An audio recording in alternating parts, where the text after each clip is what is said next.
ओम तत्सत। जिज्ञासु मित्रों, बहुत बहुत अभिनंदन है, स्वागत है आप सभी का दिव्य सृजन में।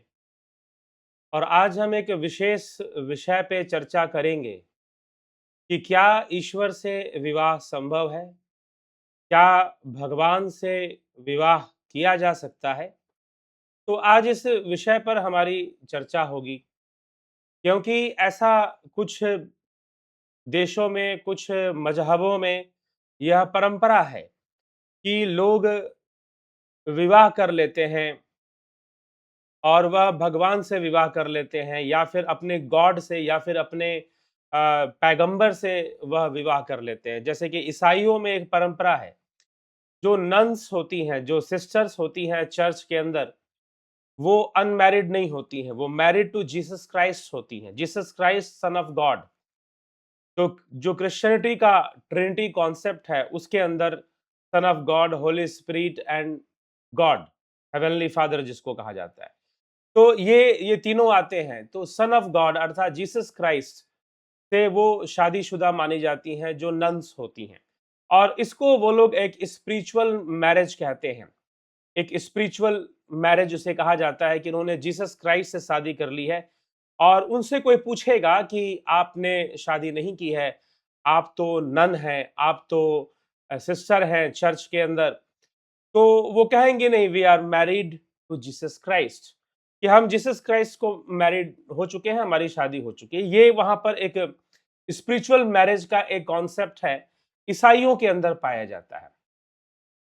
तो अब ये जो ईसाइयों के अंदर जो स्पिरिचुअल मैरिज है, जिसमें जीसस क्राइस्ट से मैरिज, अगर कोई लड़की अगर नन बनना चाहती है, वो सांसारिक रूप से शादीशुदा जीवन नहीं देखना चाहती है, या शादी किसी मनुष्य से नहीं करना चाहती है, जो भी कारण हो, उसके मन में जो भी बात हो, या उसके अंदर बहुत ज्यादा डिवोशन आ गया हो गॉड के प्रति और सन ऑफ गॉड के प्रति, जीसस क्राइस्ट के प्रति, या फिर उसे संसार निस्सार लगता हो, या उसे वैवाहिक जीवन से डर लगता हो। कई कारण हो सकते हैं कि उसे उसने अपने माता पिता का जीवन देखा और उसके कारण माता पिता का वैवाहिक जीवन अच्छा नहीं था, इस कारण से उसने सोचा कि मैं भी विवाह नहीं करूंगी। और ऐसा सोचकर जो है वो नन बन जाती है, और वो जीसस क्राइस्ट से उसका उसका उसकी शादी हो जाती है जीसस क्राइस्ट से। ईसा मसीह की पत्नी बन जाती है एक तरह से वो, और फिर वो नन बनकर जो है अपना एक जीवन यापन करती है। तो इस तरह का हमें देखने को मिलता है। भारतीय समाज में अगर हम देखें, सनातन धर्म में इस प्रकार का ऐसा कोई प्रथा नहीं है, इस प्रकार की कोई प्रथा नहीं है। लेकिन हाँ, इतिहास में ऐसे कुछ उदाहरण आते हैं, जैसे कि दक्षिण भारत में अक्का महादेवी हुई। वैसे तो वो विवाहित थी, वो रानी थी, एक राजा की पत्नी थी, लेकिन बाद में उन्होंने निश्चय किया कि वो शिव की पत्नी है, और अपने आप को शिव की पत्नी घोषित कर कर वह राजपाट छोड़कर निकल जाती हैं अपने आध्यात्मिक यात्रा में। तो वो उनका एक निजी जीवन था, जहां पर उन्होंने अपने आप को शिव की अर्धांगिनी माना, या फिर शिव ही उनके पति हैं, कुछ ऐसी बात मानी। चलिए ठीक है। दूसरा एक उदाहरण आता है मीराबाई का, भक्तिमयी मीराबाई। तो भक्तिमयी मीराबाई बस 5-6 साल की रही होंगी, तभी से उनके किसी बड़ी बहन या परिवार में कोई विवाह था, तो उन्होंने अपनी माँ से पूछा कि मेरा दूल्हा कौन है, मेरी शादी किससे होगी, मेरा विवाह किससे होगा, और मेरा दूल्हा कौन है। तो माँ ने उस समय भगवान कृष्ण की मूर्ति थमा दी और कहा कि यही तेरा दूल्हा है, यही तेरा पति है, यही तेरा दूल्हा है। तब से मीराबाई के मन में, मस्तिष्क में कृष्ण बस गए, और मीराबाई कहने लगी, मेरे तो गिरधर गोपाल दूसरो ना कोई, जाके सिर मोर मुकुट मेरे पति सोए। तो मेरा पति तो सिर्फ कृष्ण है, दूसरा कोई नहीं है। लेकिन धीरे धीरे मीराबाई बड़ी हुई, और उनका भी जैसे सामान्य रूप से विवाह होता है, वैसा ही विवाह हुआ। विवाह तो हो गया, लेकिन उनका मन कृष्ण में लगा रहा, उनका मन अनेकों आध्यात्मिक सांसारिक प्रश्नों में लगा रहा कि सत्य क्या है। मैंने कृष्ण को अपना पति तो माना, लेकिन कृष्ण उपलब्ध तो है नहीं। तो फिर कृष्ण कैसे उपलब्ध होगा, कृष्ण मुझे कैसे मिलेगा, मैं कृष्ण को कैसे प्राप्त करूंगी, मैं उस परमात्मा को कैसे जानूंगी।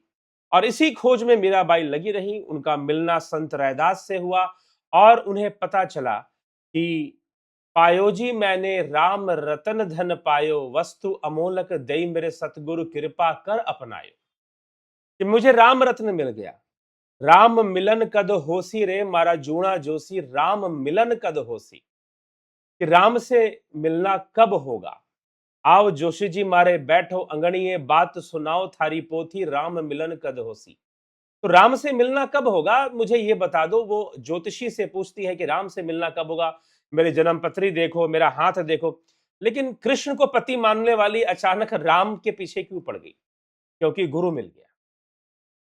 गुरु ने समझा दिया कि राम कहां है, कृष्ण कहां है। सतगुरु मिलया संशय छूटा, मीराबाई की वाणी है। सतगुरु मिलया संशय छूटा, घट होया प्रकाशी, मोह और माया दोनों नासे, गावे मीरा दासी। कि सतगुरु मिलया संशय छूटा, घट होया प्रकाशी, घट के भीतर प्रकाश हो गया। मैंने जान लिया कि मुझे घट के भीतर ही मुझे प्राप्त हो गया राम और कृष्ण। मैंने जान लिया, अपने भीतर जान लिया। तो मीराबाई ने जब अपने भीतर जान लिया, तो फिर मीराबाई के वानियों से वो बातें खत्म हो जाती हैं जो शुरुआत में थी कि पायो जी मैंने कहते हैं कि मेरे तो गिरधर गोपाल दूसरो ना कोई। दूसरा अभी भी कोई नहीं है। मीरा ने जान लिया कि कृष्ण कहीं बाहर नहीं है। भक्तिमयी मीराबाई की आप वानियां पढ़ेंगे तो आत्मज्ञान की बातों से भरी हुई हैं। तो वह अपने भीतर राम को जान लेती हैं, अपने भीतर ही कृष्ण को जान लेती हैं। फिर वो समझ जाती है कि मुझे किसी से विवाह करने की जरूरत नहीं है, मेरे भीतर जो बैठा हुआ है उसी को जानने की जरूरत है। और फिर अध्यात्म की गहराई की, साधना मार्ग की गहराइयों की जो बातें हैं, उनकी वानियों में हमें मिलनी शुरू हो जाती है। ऊंची नीची राह लपटीली, मुंह से चढ़ो न जाए, पिया दूर बसे मारे, झीणो सुरत झकोला खाए। ये सब साधना की गहराई की बातें हैं, समाधि अवस्था की बातें हैं, सुरति की बातें हैं, जो मीराबाई अपनी वानियों में लिख रही हैं। तो ऐसी वानियों में वह वाणी जो है आत्मज्ञान की वाणी, अद्वैत की वाणी, मीराबाई के मुखारबिंद से प्रस्फुटित उनकी कविताओं में, उनके गायकी में आनी शुरू हो जाती है। तो यह मीराबाई की कहानी है। तो अब जो है शिव से विवाह करना, कौन सा विवाह शिव से होता है? क्या शिव से विवाह कर पाना संभव है? तो आजकल हमारे देश में कुछ ऐसी संस्थाएं हैं जो कुंवारी कन्याओं को, लड़कियों को, उन्हें जो है कुमारियों को, उनका विवाह अगर उनकी संस्था में कोई चला जाए तो वो उनका विवाह शिव से करवा देती हैं। और फिर शिव से विवाह तो होता ही होता है और पूरे धूमधाम के साथ विवाह होता है, पार्टी भी होती है, खाना पीना भी होता है, डांस भी होता है। चलो, एक आध्यात्मिक भावना से चीजें की जाती हैं।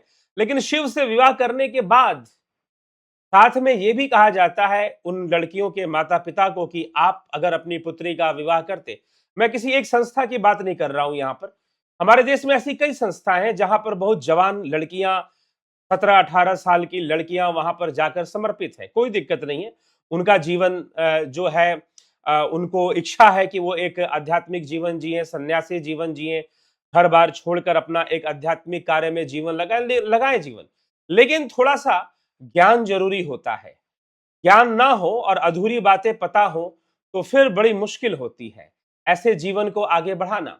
इसीलिए कई बार ऐसी संस्थाओं से उल्टी सीधे कई खबरें आती रहती हैं, भले ही वो नेशनल मीडिया ना दिखाए, मेन स्ट्रीम मीडिया ना दिखाए। आत्महत्याएं की घटनाएं या भागकर शादी करने की घटनाएं आती रहती हैं, बहुत तरह की घटनाएं सामने आती हैं। तो अधूरा ज्ञान, अधूरी बातों का पता होना। और रही बात सनातन धर्म की, शिव कौन है, शिव को ना जान पाना। और क्या लगता है कि इस तरह से विवाह की परंपराओं को बढ़ावा देना या प्रथा को बढ़ावा देना कि कोई लड़की किसी आश्रम के अंदर समर्पित हो गई, आश्रम वालों ने या उस संस्था वालों ने, तथा कथित संस्था वालों ने जो है उसका विवाह जो है शिव से करवा दिया, तो क्या शिव से विवाह हो गया? और क्या कोई शिव से विवाह कर सकता है? तो कम से कम हमें शिव विवाह की कथा को बहुत अच्छे से समझना चाहिए इस विषय में। शिव से विवाह किसने किया? कठोर तपस्या कर कर दक्ष पुत्री सती ने शिव से विवाह किया था। उनका विवाह शिव से हो गया। अब शिव से तो विवाह हो गया, लेकिन एक बार वो वैकुंठ गई और वैकुंठ की माया को देखकर बहुत भ्रमित हो गई। भगवान शिव से जिद पकड़ लिया कि मुझे भी इससे भी सुंदर महल चाहिए। भगवान शिव ने उस महल को बनवा दिया। बनने के बाद जो है एक कोई मैदानों ने कहता है कि बनवाया ब्रह्मा जी और विश्वकर्मा जी ने के दिशा निर्देशन पे सारा काम हुआ। तो लेकिन बन गया, चलो बन गया, और उसके बाद कहते हैं कि देवी तो बड़ा प्रसन्न हो गई, मुंह मांगा इनाम देने लगी, ऋषियों को दान देने लगी।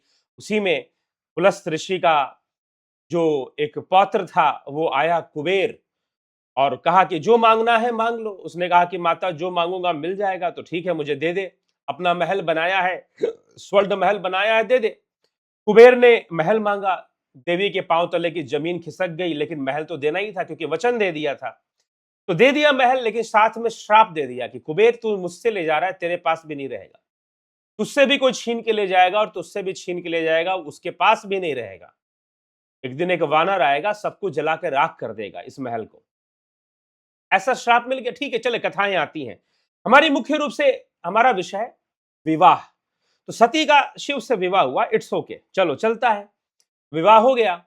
अब जो है सती थोड़ा अशांत रहने लगी, तो भगवान ने उन्हें कथा सुनाने के लिए ले गए, अमर कथा, अगस्त मुनि के पास कथा सुनाने के लिए ले गए।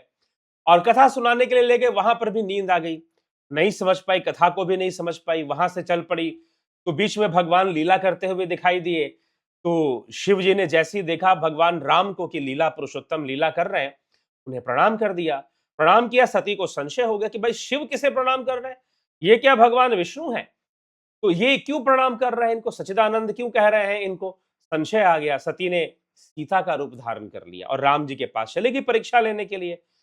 तो भगवान शिव तो चले गए कैलाश पर। तो शिव और सती, शिव ने पूछा सती से कि सती तुमने कैसे परीक्षा ली, बताओ।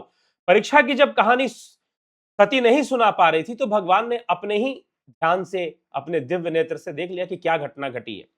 जब ये घटना देखी कि भाई इसने सीता का रूप धारण कर लिया, ऐसा कुकृत्य करना, किसी दूसरी स्त्री का रूप धारण कर कर उसके पति के पास जाना, ये वैसे ही गलत है, और उसमें भी माता सीता का रूप धारण करना।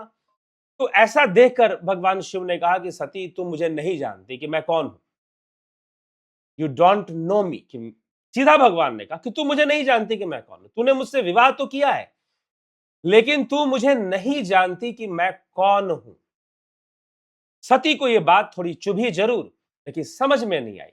सती ने सोचा कि ये मेरे पति हैं, मैंने इनसे विवाह किया है। लेकिन शिव ने कहा कि तू मुझे नहीं जानती कि मैं कौन हूं, और जो शिव को नहीं जानता वो राम को भी नहीं जानता। यही रहस्य गोस्वामी तुलसीदास जी ने रामचरितमानस में समझाने की कोशिश की है।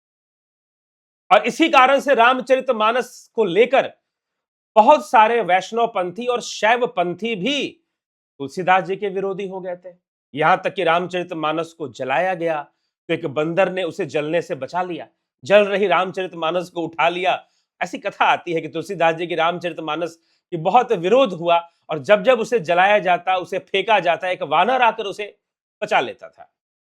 तो ऐसी घटना फिर कहा कि भाई रामचरितमानस को चलो हम मान लेते हैं कि ग्रंथ है, तो सभी ग्रंथों से उसे नीचे रखा गया एक मंदिर के अंदर।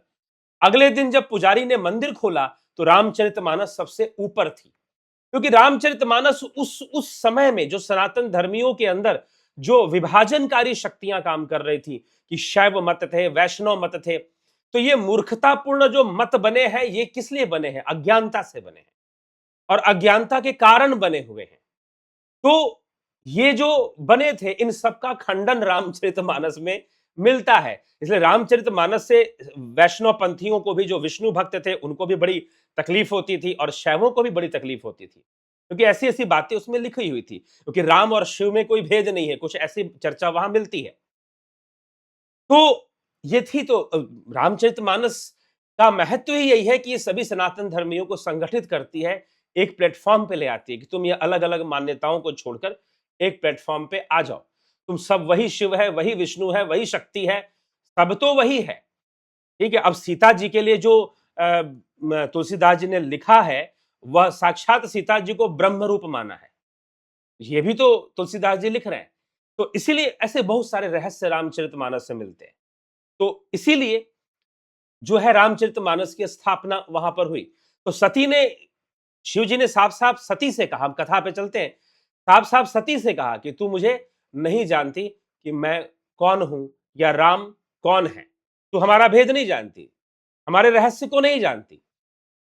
सती ज्यादा इस चक्कर में पड़ी भी नहीं, अभी भी वो थोड़े संशय वाली स्थिति में है, लेकिन उसे दुख है कि शिव नाराज हो गए हैं और उसने बहुत भारी गलती की है। तो भगवान शिव ने उसे कैलाश पर्वत से निष्कासित कर दिया और तब से वह मंदराचल पर्वत पर रहने लगी। मंदराचल पर्वत पर रहते हुए देवी सती का जीवन बीतने लगा। तभी पता चला कि उनके पिता ने बहुत बड़ा यज्ञ किया है। फिर शिव जी के पास आकर जिद पकड़ लिया कि मुझे तो यज्ञ में जाना ही जाना है। शिव जी ने समझाया कि भाई नहीं जा सकते, क्योंकि तुम्हारे पिता मुझे एक बार एक यज्ञ से निष्कासित कर चुके हैं, तो हम नहीं जा सकते। निमंत्रण भी नहीं भेजा है, जिस जगह से निमंत्रण ना आए वहां पर जाकर अपना अपमान क्यों किया करवाया जाए। तो निमंत्रण भी नहीं भेजा है, तो इसीलिए यह जो है हमें हम वहां नहीं जाएंगे। समझाने की कोशिश की, सती नहीं मानी, लेकिन गई। भगवान ने फिर अपनी सेना भी भेजी कि जाओ भाई सती की रक्षा करना। और वहां पर सती अपने देह का त्याग कर देती। और भगवान ने कह दिया था कि त्याग करने के बाद, जब भगवान ने माता सती का त्याग किया था, जब उन्होंने सीता जी का रूप धारण किया और जब त्याग किया, तो भगवान शिव ने कह दिया था कि सती इस जन्म में, अब इस शरीर में तू मेरी अर्धांगिनी बनकर, वामांगी बनकर नहीं रह सकती, क्योंकि तूने माता सीता का रूप धारण किया है और व्यवहारिक दृष्टिकोण से यह गलत है, इसे कोई भी सही नहीं मानेगा। तो मैं तुझे अपनी अर्धांगिनी और वामांगी का स्थान नहीं दे सकता, क्योंकि शिव की चेतना के साथ रहने के लिए, शिव के साथ रहने के लिए वैसा सोच रखना पड़ेगा। नैरो माइंडेड लोग जो है फिर वैसे व्यक्तित्व के साथ कैसे रहेंगे। अगर हम बात व्यक्तित्व की करते हैं, रही बात ज्ञान की, तो सती के पास शिव तत्व का ज्ञान भी नहीं है। सती के पास शिव तत्व का ज्ञान भी नहीं है। तो सती जो है मंदराचल पर्वत पे चली जाती है। उसके अंदर दुख तो है कि शिव ने त्याग कर दिया है, लेकिन चलो अभी दुनिया को नहीं पता है कि त्याग किया है, इसका संतोष भी साथ में बना हुआ है। लेकिन जब वो भगवान शिव का अपमान अपने पिता के यज्ञ में देखती है, तो फिर सोचती है कि अब इस जन्म में शिव मुझे अपनाने वाले नहीं है, क्योंकि मैंने बहुत भारी गलती कर दी है यहां आकर, पिता के यज्ञ में आकर। तो वहां पर देवी सती अपने देह का त्याग योग अग्नि में अपने शरीर को भस्म करके करती है। फिर देवी का जन्म होता है पार्वती के रूप में हिमाचल नगरी में हिमावन के घर में। मैना देवी और हिमाचल राज के घर में जन्म होता है और देवी फिर से कठोर तपस्या करती है शिव को पति के रूप में प्राप्त करने के लिए। और शिव को पति के रूप में वो प्राप्त तो कर लेती है, लेकिन समस्या अभी भी पूरी तरह से खत्म नहीं हुई है। समस्या अभी भी पूरी तरह से खत्म नहीं हुई है। एक दिन भगवान शिव कहीं गए थे, पार्वती जी अकेले थी कैलाश पर। देवऋषि नारद आए और नारद जी ने पूछा कि माता ये बताओ कि भगवान शिव के गले में 108 नरमुंडों की माला क्यों है। पार्वती जी ने पूछा कि मुझे तो सब पता है कि शरीर पे भस्म क्यों लगाया है, भस्मांतम शरीरम, गले में नाग क्यों है वो भी पता है, सब पता है, लेकिन ये मुंड वाली मैंने पूछा नहीं, क्योंकि उन सब का अर्थ भी वैराग्यपूर्ण आध्यात्मिक था, तो उसका भी कुछ वैसा अर्थ होगा, मैंने पूछा नहीं कभी। लेकिन तुमने मेरे मन में प्रश्न डाला है तो मैं पूछ लूंगी। देवऋषि नारद ने कहा कि ठीक है माते, भगवान आएंगे तो उनसे पूछना और पूछ के मुझे सत्य बताना कि ये क्या है, ये नरमुंडों की माला क्यों है। अब नारद जी चले गए। कुछ समय बाद भोलेनाथ वहां पर पहुंचे, शिव जी वहां पर पहुंचे, भोले शंकर वहां पहुंचे, और पहुंचने के बाद शिव जी जो है वहां बैठते हैं और माता पार्वती जो है प्रणाम करती हैं और प्रणाम कर कर पूछती हैं कि भगवान आपका, आपकी आज्ञा हो तो एक प्रश्न करो। भगवान कहते हैं कि हाँ प्रश्न करो। तो पार्वती जी प्रश्न पूछते हैं कि मैं जानना चाहती हूँ कि आप ये जो गले में नरमुंडों की माला पहनते हैं, 108 नरमुंड, ये क्यों है, इसका क्या कारण है, आप क्यों इनको धारण करते हैं। मेरे मन में ये प्रश्न नहीं आ रहा था। तो भगवान शिव ने कहा कि इसके मन में प्रश्न आ कहां से गया। तो कहते हैं कि शिव जी ने पूछा कि चल मेरे प्रश्न का उत्तर दे। पार्वती जी ने कहा कि प्रश्न के बदले में प्रश्न, ये ठीक नहीं है। शिव जी ने कहा कि बस एक प्रश्न का उत्तर दे, फिर मैं तुझे समझा दूंगा कि ऐसा क्यों है। तो भगवान ने पूछा यहाँ देवऋषि नारद तो नहीं आए थे। तो पार्वती जी ने कहा कि हाँ वही आए थे और उन्होंने ही मेरे मन में ये प्रश्न डाल दिया है। तो समझ गया कि भाई अब समय आ चुका है कुछ और घटना घटने का। शिव जी ने फिर समझाना शुरू किया कि देवी ये तुम्हारे ही नरमुंड है, ये तुम्हारे ही नरमुंड है। पुनरपि जननम पुनरपि मरणम पुनरपि जननी जठरे शयनम ए संसारे खलु दुस्तारे कृपया पाई पार मुरारी। कि बार बार जन्म लेना, बार बार मृत्यु को प्राप्त होना, यही जीव की गति है। लेकिन जीव जब समझ जाता है, इस सत्य को जान जाता है कि भाई संसार क्या है, कैसे चल रहा है, तो फिर वो इससे मुक्ति का साधन ही ढूंढता है। वो फिर वो इस चक्कर में नहीं पड़ना चाहता कि वो उन्हीं सब चक्करों में पड़े। क्योंकि संसार में दुख अवश्यंभावी है। दुख किसी ना किसी रूप में कभी ना कभी तो अवश्य आएगा। ना आप बच सकते हैं, ना आपकी पुत्रियां बच सकती हैं, ना आपके पुत्र बच सकते हैं। और जो ज्यादा अहंकार पैदा करेगा कि मैं ही राजा हूं, मेरा ही सब कुछ बढ़िया है, उसके लिए प्रकृति स्पेशल दुखों का गठरी बांध के रखती है कि उसके माथे पे दुखों की गठरी स्पेशल रूप से मारनी है। तो इसीलिए व्यक्ति को यथासंभव अहंकार मुक्त रहने का प्रयास करना चाहिए, सहज और सरल बने रहने का प्रयास करना चाहिए। देवी को भगवान शिव यथार्थ समझाना शुरू कर देते हैं कि देवी तुम्हारे 108 जन्मों के नरमुंड है, तो आपके क्यों नहीं कहा कि मैं तो सिद्ध योगी हूं, मुझे आवश्यकता नहीं बार बार जन्म लेने की, मैं तो बस लोक कल्याण के लिए इच्छा मात्र से ही प्रकट हो जाता हूं। तो जब ये बात समझाई तो फिर मैं कौन हूं, प्रश्न पूछ दिया, तू कौन है? तू भी शिव है, तू भी शिव है, मैं भी शिव हूं। इस संसार में सब कुछ शिव ही शिव है।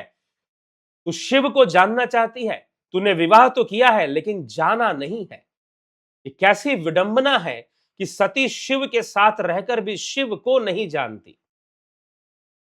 तो जिसके मर्म को कोई ना जान पाए, तो ये बड़ी विडंबना है। तो सती शिव के साथ रहकर भी शिव को नहीं जानती, ये सती का दुर्भाग्य है, उसकी विडंबना है, और हर जीव की यही विडंबना है। तो विवाह कर लेने से जब सती नहीं जान पाई, पार्वती नहीं जान पाई, तो तुम क्या जान जाओगे कि इस प्रकार के विवाह का आयोजन किए जा रहे हो। और जब जानने की बात आई तो भगवान शिव माता पार्वती को लेकर कहां चले गए? अमरनाथ की गुफा में लेके चले गए। ध्यान, साधना, तपस्या, उपदेश की परंपरा शुरू हो गई। और जो शिव ने पार्वती को उपदेश दिए, उनपे विज्ञान भैरव तंत्र, शिव संहिता, स्वरोदय शास्त्र, ना जाने कितने शास्त्रों की रचनाएं हो गई। जो भगवान शिव ने माता पार्वती के प्रश्न और शिव के उत्तर, उन प्रश्न उत्तर पर ना जाने कितने ग्रंथों और शास्त्रों की रचना हो गई। योग शास्त्र लिखे गए, फिर काम शास्त्र भी इन्हीं प्रश्न उत्तर से निकला है। जिसको सबसे पहले नंदी ने कहा कि आचार्य नंदी, वो आप लोग समझते हैं कि बैल की यहां पर बात की जा रही, कोई बैल था उसका नाम भी नंदी था, लेकिन एक आचार्य नंदी हुए हैं। तो सर्वप्रथम कामशास्त्र का वहीं से उन्होंने लिया। योग और कामशास्त्र की चर्चा एक साथ की गई, जिसमें की फिर वही परंपरा आगे बढ़ते वात्स्यायन के कामशास्त्र भाष्य के रूप में हमारे सामने प्रकट होती है। तो वहीं से ये चर्चाएं निकलती हैं, योग मार्ग की चर्चाएं निकलती हैं, स्वरोदय शास्त्र की चर्चा निकलती है, मोक्ष की चर्चा निकलती है, और शिवो अहम का अद्वैतवाद वहीं से प्रकट होता है। इसलिए जितने भी योग शास्त्र, अगर आप हठ योग प्रतिपिका पढ़ेंगे तो अद्वैत मत का समर्थन मिलेगा आपको, शिवो अहम का समर्थन मिलेगा कि मैं ही शिव हूं, हे पार्वती तू ही शिव है। शिव ने पार्वती को समझा दिया कि तू ही शिव है। तो फिर तो कहने का मतलब यह है कि जो वास्तविक शिव है वो सती को भी नहीं मिला था विवाह करके, या पार्वती को भी नहीं मिला था। मिला कब? जब शिव गुरु बने, और गुरु बनकर जब माता पार्वती को ज्ञान दिया, वही आत्मज्ञान दिया अमरनाथ की गुफा में, तो देवी जान पाई कि मेरे अंदर ही भैरव है, मेरे अंदर ही वो परम चेतना, वही ब्रह्म है, वही शिव है। मनोबुद्धि अहंकार चित्तानि ना हम शिवो हम शिवो हम शिवो हम शिवो हम, मैं ही तो शिव हूं। यह उपदेश शिव माता पार्वती को देते हैं, और अमरनाथ की गुफा, वो साधना, वो योग का ज्ञान इतिहास बन जाता है। और इसीलिए योग के जो जनक है वो आदिनाथ को कहा गया, वो भगवान शिव को कहा गया, योग का जनक माना गया उन्हें। और वहीं से योग की परंपराएं शुरू हो जाती हैं, योगियों की परंपराएं शुरू हो जाती हैं। और उसी योग विद्या को महर्षि पतंजलि जो है उसे योग दर्शन को लिखते हैं, पतंजलि योग सूत्र में, उसी परंपरा में। तो पतंजलि भी शिव के अवतारी माने जाते हैं, या शेषनाग के अवतारी माने जाते हैं, ऐसा लोग कहते हैं। ठीक है, तो इसीलिए महर्षि पतंजलि ने योग सूत्रों की रचना कर दी। फिर उसका आधार लेकर नाथ संप्रदाय में, गोरखनाथ संप्रदाय में, फिर जो है बहुत सारे ग्रंथों की योग बीज हो गया, और कई ग्रंथों की रचना जो है योग शास्त्र की रचना वहां पर होती है। तो इस प्रकार से योग परंपरा आगे बढ़ती है। और आत्मज्ञान की विचारधारा आगे बढ़ती है, शिवोहम की विचारधारा आगे बढ़ती है। तो इस प्रकार से शादी करना, ये विवाह की जो परंपरा है, ये कहां तक उचित है? दार्शनिक दृष्टिकोण से तो बिल्कुल उचित नहीं है। हाँ, आदर्श, क्योंकि जो रिलीजन की जो विचारधारा होती है वो आदर्श पर टिकी होती है। आप किससे विवाह करते हैं? जिसको आप पराया मानते हैं। तो जिस शिव को सती विवाह करके ना जान पाई, उसे हम कैसे, उसको भी जानने के लिए तो उसे साधना में बैठना पड़ा ना, उसे ध्यान योग में आत्मलीन होना पड़ा, बाहर का नहीं, भीतर में जाना पड़ा। और ध्यान भी कोई बाहर का करवाए कि बाहर के बिंदु पर ध्यान करो, बाहर की फोटो पर ध्यान करो, फिर आंख बंद करो, अंदर में भी दिख जाएगा। ऐसे तो किसी को भी देख लो, ऐसे तो किसी फिल्मी एक्ट्रेस की फोटो लगवा लो और कुछ देर तक देखो तो अंदर में वही दिख जाएगा फिर। तो ये दर्शन कोई दर्शन नहीं होता। तो इस प्रकार से यह जो इस तरह का जो आडंबर चल रहा है, ये इसका संबंध सनातन धर्म से ना होकर ईसाइयों के मत का अनुसरण हो रहा है। कहीं ना कहीं ईसाइयों के मत का अनुसरण हो रहा है, कुछ इस प्रकार से प्रतीत होता है।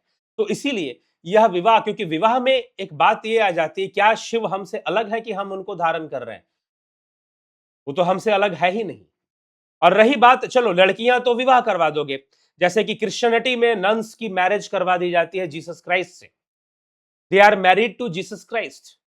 तो आपने यहां मैरिज करवा दिया शिव से, तो ये तो लड़कियों को करवा दिया, और पुरुष क्या करेंगे? पुरुष क्या करेंगे भाई? उनका विवाह किससे करवाओगे फिर? उनका तो विवाह हो ही नहीं सकता शिव से, क्योंकि वो पुरुष पुरुष है। आपने कुछ ऐसा मान लिया। तो इसीलिए क्यों आप लड़कियों का ही क्यों करवा रहे हो? पुरुषों का भी विवाह करवा दो फिर भगवान शिव से, उनका भी करवा दो। उनका करवा सकते हो, नहीं करवा सकते तो तुम्हारी मान्यता ही फिर दूषित है। क्योंकि अगर परमात्मा पति है तो सबके लिए है, सिर्फ लड़कियों के लिए नहीं है, लड़कों के लिए भी है, पुरुषों के लिए भी वही पति है। तो इसीलिए वह परमात्मा, उसको हमें जानना है, तो वह हमारी आत्मा से भिन्न नहीं है। वो हृदय ईश्वर हृदय अर्जुन तिष्ठति। भगवान कृष्ण कहते हैं कि ईश्वर सभी के हृदय में पहले से विराजमान है। तुम ऊपर उसे बाहर से कहां लेकर आओगे? वो कहां आएगा और कहां जाएगा? क्योंकि आने और जाने की जो घटना है वो काल के बंधन में ही संभव है। क्योंकि आने की भी गणना होगी और जाने की भी गणना होगी, और जहां कैलकुलेशन हो रही है वह तो काल के बंधन में ही संभव है। तो फिर तुमने उस ईश्वर को कुछ और बना दिया। तुम कह तो रहे हो शिव, इसलिए हिंदू समाज में जो लोग भगवान को मानते हैं, वो कहते तो हैं कि वो शिव को मानते हैं, वो कहते तो हैं वो विष्णु को मानते हैं, लेकिन उनकी मान्यता ज्यादातर ईसाइयों की तरह, इस्लाम की तरह किसी ऊपर वाले की मान्यता के समान ही होती है। इसलिए ज्यादातर हिंदुओं का कॉन्सेप्ट बिगड़ा हुआ है। वो सनातन के कॉन्सेप्ट से अलग है। अवधारणा उन्होंने अपनाई है ईसाइयों की, अवधारणा अपनाई है मुसलमानों की, और उस पर अपना ही भगवान थोप रहे हैं। कि जिस प्रकार से कोई मुसलमान अल्लाह को मानता है, जिस प्रकार से कोई ईसाई गॉड को मानता है, वैसे ही हम शिव को मान लेते हैं, वैसे ही हम विष्णु को मान लेते हैं। जी नहीं, यहां पर ईश्वर का कॉन्सेप्ट बिल्कुल कंप्लीटली डिफरेंट है। यहां पर ब्रह्म की अवधारणा बिल्कुल डिफरेंट है। वो है ही नहीं जो इस्लाम और ईसाइयों में है। वहां का ईश्वर व्यक्तित्ववादी है, वो पर्सनालिटी लेकर ऊपर में कहीं बैठा हुआ है। जी नहीं, अहम आत्मा ब्रह्म, अयम आत्मा ब्रह्म है यहां पर, तो तत्वमसी है यहां पर, तो अहम ब्रह्मास्मि है यहां पर, तो सर्वव्यापी परमात्मा है यहां पर।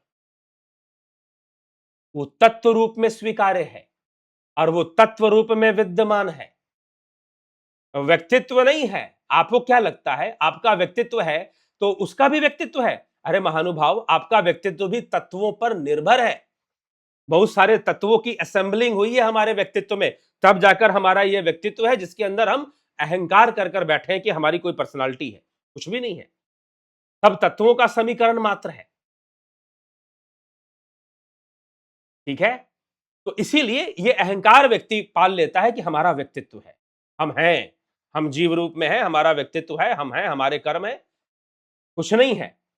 तो इसीलिए जब तक हम उस आत्म तत्व को नहीं जान जाते हैं, हम शिव तत्व को नहीं जानते, शिव को व्यक्तित्व के रूप में नहीं, तत्व रूप में जब तक हम नहीं जान जाते हैं, तब तक हम उस आत्मा को भी नहीं जान पाते। अपनी आत्मा को बस एक एक मान्यता बना लेते हैं कि आत्मा है।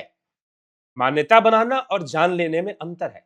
इसलिए आदि गुरु शंकराचार्य ने एक बहुत विवेक चूड़ामणि में एक बहुत अच्छी बात कही, न गच्छति विनापानम व्याधिर औषध शब्दता, बिना अपरोक्ष अनुभवम ब्रह्म शब्दैन न मुच्यते। न गच्छति विनापानम व्याधिर औषध शब्दता।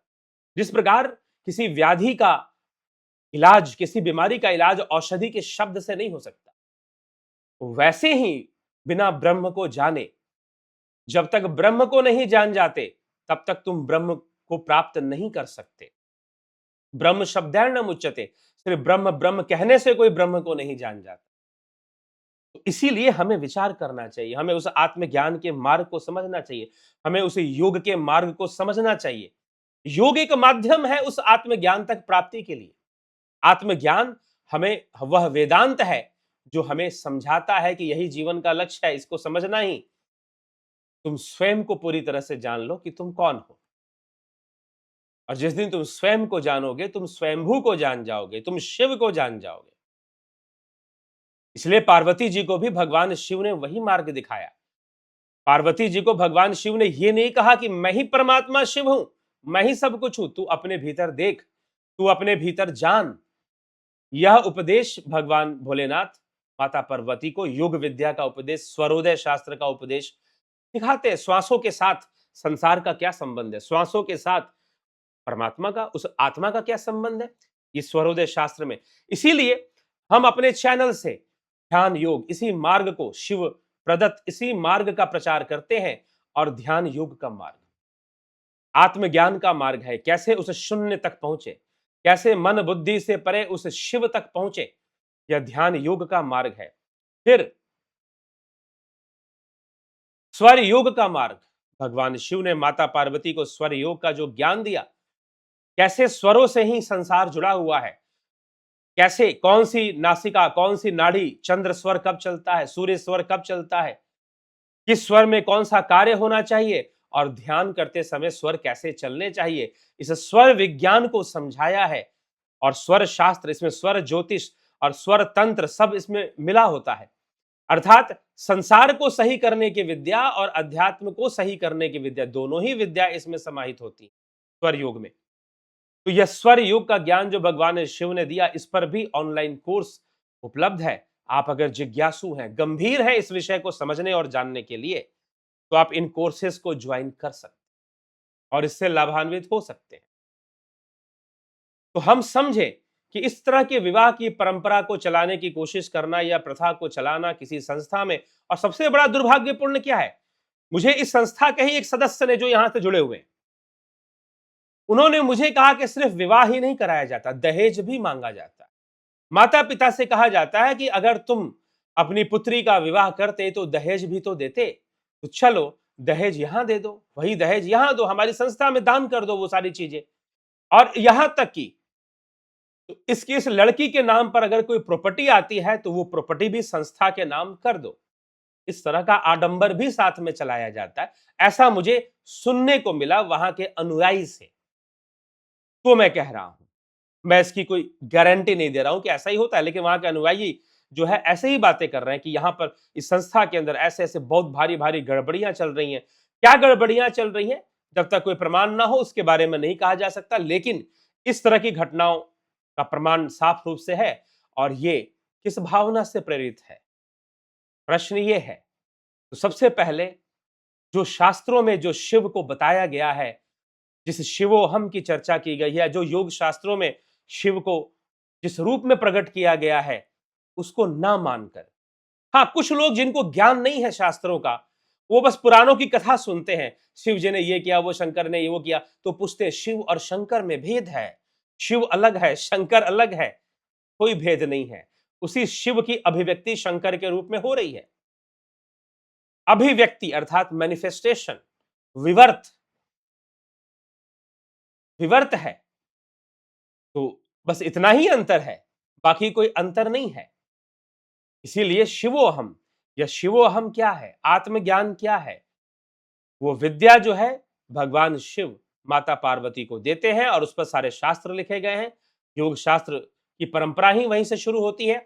तो इस बात को हम समझें और हमें शिव को जानना है, तो इसके लिए हम मंदिर में जाएं और शिवलिंग को जो है वरमाला पहना दें और उनसे विवाह कर लेंगे तो हमें शिव की प्राप्ति हो जाएगी। जब सती को नहीं हुआ इस तरह से प्राप्त, तो तुम्हें कहां से हो जाएगा? जरा सोच लो, विचार कर लो। तो जब तक तुम योग मार्गी ना बनोगे, जब तक आत्मज्ञान के अपने भीतर उतरना नहीं सीखोगे, शून्य तक पहुंचना नहीं सीखोगे, तो तुम्हें कहां से प्राप्त हो जाएगा भाई, जब उनको प्राप्त नहीं हुआ तो जब सती को नहीं प्राप्त हो सकता इस तरह से, तो तुम प्राप्त कर लोगे, ऐसा भ्रम क्यों पाल के बैठे हुए हो? और फिर लड़कियां ही क्यों, लड़कों की भी शादियां करवा दो शिव के साथ। ठीक है, अब तुम नहीं करवाओगे कि तुम्हारे अंदर लिंग भेद आ जाएगा, लेकिन शिव तो लिंग भेद के भी परे है, वो तो अर्धनारेश्वर भी है। शिव तो लिंग भेद के भी परे है, इसलिए नारी की उत्पत्ति भी शिव से हुई। भगवान शिव ने जब अर्धनारीश्वर रूप धारण किया और उनके आधे अंग से नारी का रूप निकला और वहीं से नारी की उत्पत्ति मानी गई है, ऐसा भी शास्त्रों में ही लिखा गया। तो शिव जो है वो लिंग भेद से परे हैं। तो फिर तो इसीलिए बाहर से विवाह कर कर इस तरह का प्रचार कर कर फिर उसके नाम पर दहेज वाली बात को भी सामने ला रहे हैं लोग। इस तरह की परंपराओं को करना एक आडंबर मात्र ही दिखाई देता है, एक पाखंड मात्र ही दिखाई देता है। हाँ ठीक है, ईसाइयों की तरह भावनाएं पैदा कर दी जाए तो बात अलग है। तो फिर कहीं ना कहीं उस परंपरा का निर्वाह या उसकी कॉपी की जा रही है, जैसे कि नन्स को जीसस क्राइस्ट से मैरिज करवा दिया जाता है, कुछ उस तरह की भावना से प्रेरित होकर कि चलो भाई यहां हम शिव से ही विवाह करवा देते हैं। तो ये लड़कियां विवाहित हो गई, अब अविवाहित नहीं है, अब कुछ ऐसी भावना आ जाएगी इनके अंदर आ जाएगी, क्या बोलने के लिए हो जाएगा कि ये अनमैरिड नहीं है, ये मैरिड है शिव से। लेकिन फिर भी शिव मिल तो नहीं जाएंगे। ठीक है, चलिए, बहुत सारी चीजें चल रही हैं, धर्म सुधार की आवश्यकता है, तो इसीलिए इस विचार को यहां प्रस्तुत किया गया इस वीडियो में। तो इसी के साथ हम विराम देंगे। यदि आप संपर्क करना चाहते हैं और कांटेक्ट करके इन कोर्सेज को ज्वाइन करना चाहते हैं, ध्यान योग आदि कोर्सेज को, तो आप इस नंबर पर, व्हाट्सएप नंबर पर मैसेज कर कर संपर्क कर सकते हैं। ओम तत्सत। इसी के साथ विराम देते हैं।